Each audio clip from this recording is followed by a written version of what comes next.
সালমান মুক্তাদি একটা পডকাস্টে বলেছিল যে বাংলাদেশের ১৬ কোটি মানুষ কোনো কাজেরই না, শুধু কামলা দেওয়া ছাড়া। এই মোমেন্টে এসে তার কথাগুলো আমার সত্যি বলেই মনে হচ্ছে। কারণ কি, এখানে যদি আপনারা দেখেন যে কয়েকটা কাগজই দেখতে পারবেন, আর আমার যে হাতটা চলতেছে এটা কেউ দেখবে না। আচ্ছা, আমি বুঝিয়ে বলছি। এখানে আমি শ্রমের মূল্যের কথা বলতেছি।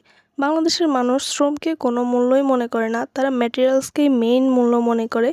ভাবে যে ম্যাটেরিয়াল কস্ট ২০ টাকা ৩০ টাকা, তাহলে এখানে আর শ্রমের কি, শ্রম ১০ টাকা ২০ টাকা হলেই হবে হয়তো। কিন্তু তারা এটা বোঝে না যে এইখানে আমার শুধু কায়িক শ্রম যাচ্ছে না, এখানে আমার মানসিক শ্রম যাচ্ছে, আমার স্কিল যাচ্ছে। আমি শুধু ঠিকাদারের মতো নিজের হাত পায়ে চালাইতেছি না, আমি নিজের ব্রেনও চালাইতেছি। এটাই একমাত্র কারণ যে বাংলাদেশে হ্যান্ডমেড বিজনেস গ্রো করার আগেই বন্ধ হয়ে যায়। এখন অনেক কর্পোরেট ইভেন্ট বা পার্টিতে এইসব ফ্লাওয়ার বুকে গিফট হিসেবে দেওয়া হয়। বিভিন্ন গিফট শপে যদি এগুলো দেখে কেউ, তাহলে তো সেটার ডিমান্ড অন্যরকমই হয়। আপনারা যারা ফ্লাওয়ার বুকে বানানোকে হ্যাসেল মনে করেন, বাট ফ্লাওয়ার বুকের একটা শৌখিন বিজনেস দাঁড় করাতে চান, তারা আমাদের কাছ থেকে পাইকারি মূল্যে ফ্লাওয়ার বুকে নিতে পারেন। মাত্র ১২ পিস পারচেস করলেই আপনারা পেয়ে যাবেন একদম হোলসেল প্রাইসে। তো আর দেরি কিসের, এখনই ইনবক্স করুন টিউলিপস বাই তাসলিমা ফেসবুক পেজে, অথবা আমাদের হোয়াটসঅ্যাপ নাম্বারেও যোগাযোগ করতে পারেন। আল্লাহ হাফিজ, টাটা।